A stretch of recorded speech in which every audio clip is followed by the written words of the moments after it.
ना मुझे चैन से रहने देगा, इसकी प्रीति बहिर्मुख है, ये दूर तो देख सकता है, अंदर नहीं देख सकता है, इसलिए मेरे को इसके हृदय में रहने में क्या आ जाए। भाई भगवान को तो किसी से घृणा है ही नहीं। भगवान किसी से अछूत अछूत छोट बड़ा मानते ही नहीं। भगवान तो अणु अणु में है, चाहे वो गंदगी का अणु हो चाहे हीरे का अणु हो, वो सब में व्याप्त है। ईशावास्यमिदं सर्वं यत् किंचित् जगत्याम जगत, सब है। लेकिन हिरण्यकश्यप व्यवहारिक रूप से उनको ढूंढ रहा है, तो व्यवहारिक रूप से वो उसके हृदय में चले गए श्वास के द्वारा, और भगवान बड़े मस्ती में रह रहे हैं, आनंद से सो रहे, आनंद से खा रहे, आनंद से खा रहे। ऐसे बड़े लोग आजकल भी थाने के बगल में, बड़े बड़े अफसरों के बगल में लोग अपने आप को सुरक्षित महसूस करते हैं कि नहीं करते? जितने दुष्ट आत्मा है ऐसी जगह बैठ जाएंगे, पुलिस तो बाहर वो थाने के बगल में, उन्हीं के भेष में, उन्हीं से हेलो हेलो करते हैं, पुलिस वालों से सॉलिड मरवाते हैं, अफसर के ड्रेस में।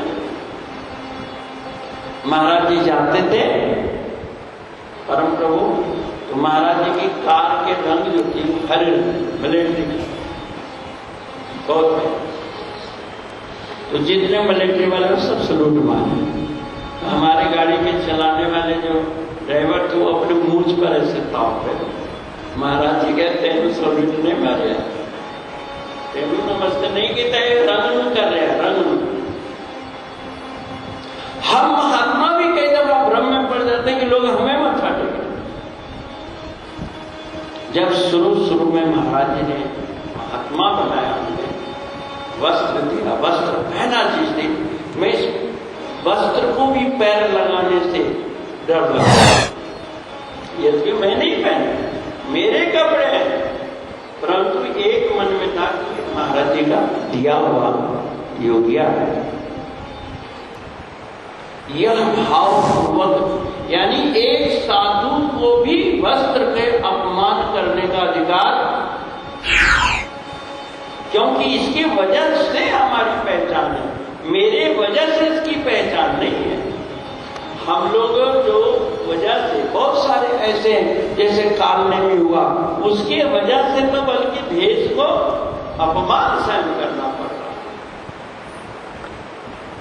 रावण ने इस वस्त्र को पहना, इस वस्त्र को अपमान सहन करना पड़ा, इसलिए शंकर ने कह मैं पहन कर लाल पहनता था, गोरा और निर्वस्त्र दिगंबर, ऐसे भी शांति। भगवान की लीला अद्भुत है। वो हिरण्यकश्यप के हृदय में प्रवेश कर गया, सारी तरफ ढूंढता रहा, भगवान का अता पता कहीं। नारद जी ने कह दिया बैकुंठ में ढूंढो, क्षीर सागर में यही हमने एड्रेस पढ़ा है, अखबार में छपा हुआ है, ग्रंथों में छपा हुआ है उसका एड्रेस, तुम चले जाओ। अब नहीं मिले तो कहीं गए हो क्या, मुझे क्या पता। हिरण्यकश्यप आया और कई आदमी से संपर्क हुआ। वही भगवान श्री विष्णु जो है वो प्रहलाद के रूप में, भक्त के रूप में, पत्नी के उदर में समा गए। अब तो ढूंढ ही नहीं सकता, बिल्कुल उसके हृदय से निकल भी गए, उसके घर में सुरक्षित हो गए। अब उसके दिल में आया कि अब मैं ऐसा तप करूंगा, ऐसा तप करूंगा कि कहीं अकस्मात विष्णु मिल जाए, वो मुझे मार न सके। तो आदमी की मृत्यु कैसे होती है ये विचार करने लगा।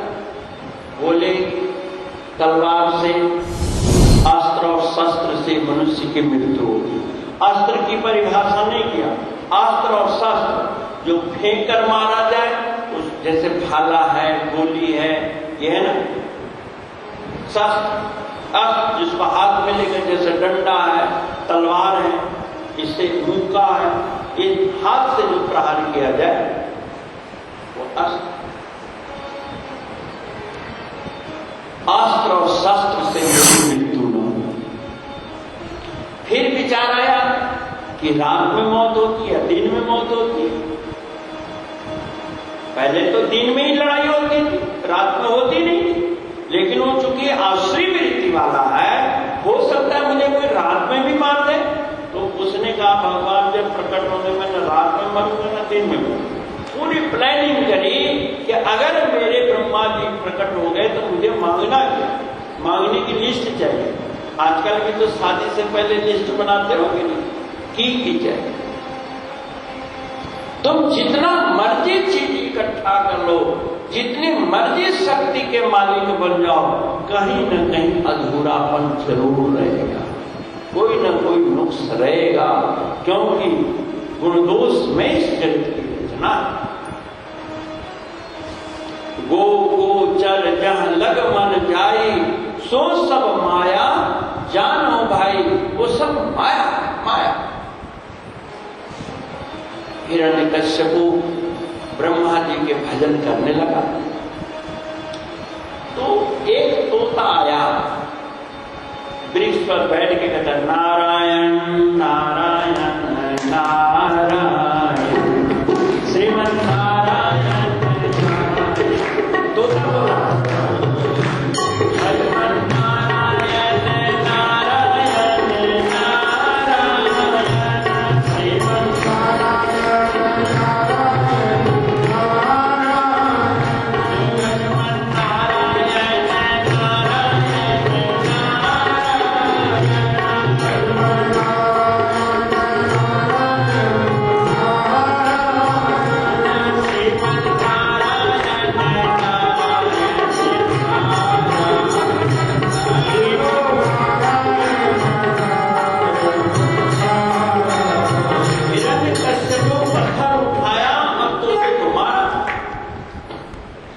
उड़ा, दूसरे पेड़ पर बैठ गया, वहां भी नारायण नारायण कहने लगा। वहां पत्थर मारा, तीसरे वृक्ष पर बैठ गया, नारायण नारायण कहने लगा। ये भी ध्यान लगा नारायण नारायण। और नारायण से उसकी शत्रुता है, कैसी बात। भक्त के हृदय में तो किसी के प्रति नफरत होना ही नहीं है। जो संत है, सतगुरु है, परोपकारी है, भक्त है, अगर तुम्हारे हृदय में किसी के लिए भी नफरत है तो समझ जाओ कि तुम भक्त नहीं हो। नहीं, हमारे क्या कहा, सर्वे भवन्तु सुखिनः सर्वे सन्तु निरामया। सभी सुखी रहे, वैरी के विकास। अगर बैर का स्वान करना भी पड़े तो लीला विग्रह में स्थित हो, लीला विग्रह, द्वेष न व्यापे, ये संभव है। लेकिन हिरण्यकश्यपु के हृदय में तो नारायण से इतना द्वेष था कि उनका नाम तक नहीं सुनना चाहता। विष्णु का नाम नारायण, और ये नहीं सोच पाया कि विष्णु से पक्षी भी प्रेम कर रहे हैं, या हम कितनों को मारें, ये उसकी बुद्धि में नहीं आ रही।